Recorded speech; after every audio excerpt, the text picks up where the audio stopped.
ठीक है। अंक कहाँ से स्टार्ट होंगे? 0 से 9 तक, और इन्हीं सभी से मिलकर के संख्याओं का निर्माण होगा। प्राकृतिक संख्या, जिन संख्याओं से हम वस्तुओं को गिनते हैं, ये 1 से स्टार्ट होती है। ठीक है, ये सभी क्या कहलाती है? आपकी प्राकृतिक संख्या। फिर बात करेंगे हम सम संख्या की। सम संख्या जो 2 से पूर्णतः विभाजित हो जाए और उन्हें सम संख्या कहते हैं। जैसे कि 2, 4, 6, 8, 10 जिनके पेयर बनते हैं, वो सब क्या हो जाती है? आपकी सम संख्याएं।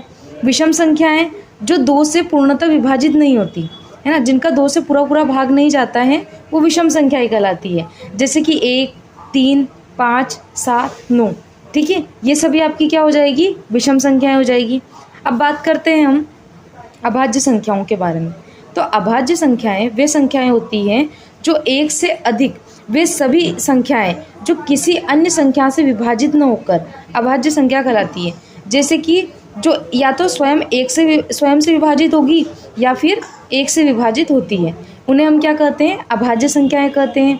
जैसे कि 2, 3, 5, 7, 11, 13, 17 आदि, ये क्या है? अभाज्य संख्याएं।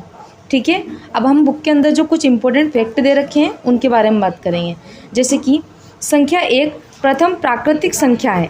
दूसरे शब्दों में हम एक अंक की सबसे छोटी संख्या 1 है। यानी कि अगर आपसे पूछा जाए कि सबसे छोटी प्राकृतिक संख्या या प्रथम प्राकृतिक संख्या क्या है, तो वो है 1। और ये एक अंक की सबसे छोटी संख्या भी होती है।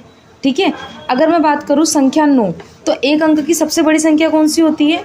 9 होती है। अगर 2 अंकों की सबसे छोटी संख्या पूछी जाए तो 2 अंकों की सबसे छोटी संख्या क्या होगी हमारे पास? 10 होगी। अगर मैं आपसे बात करूं कि 2 अंकों की सबसे बड़ी संख्या बताइए, तो 2 अंकों की सबसे बड़ी संख्या क्या होगी हमारे पास? 99। इसी प्रकार से हम अगर बोले 3 अंकों की सबसे बड़ी संख्या, तो हम 999 को यूज़ कर सकते हैं। संख्या 100 3 अंकों की सबसे छोटी संख्या है। अगर आपसे पूछे 3 अंकों की सबसे छोटी संख्या बताइए, तो क्या हो जाएगी आपके पास? 100 हो जाएगी। तो यहाँ तक का आपको क्लियर है? ठीक है, अब हम इसके क्वेश्चन को सोल्व करेंगे।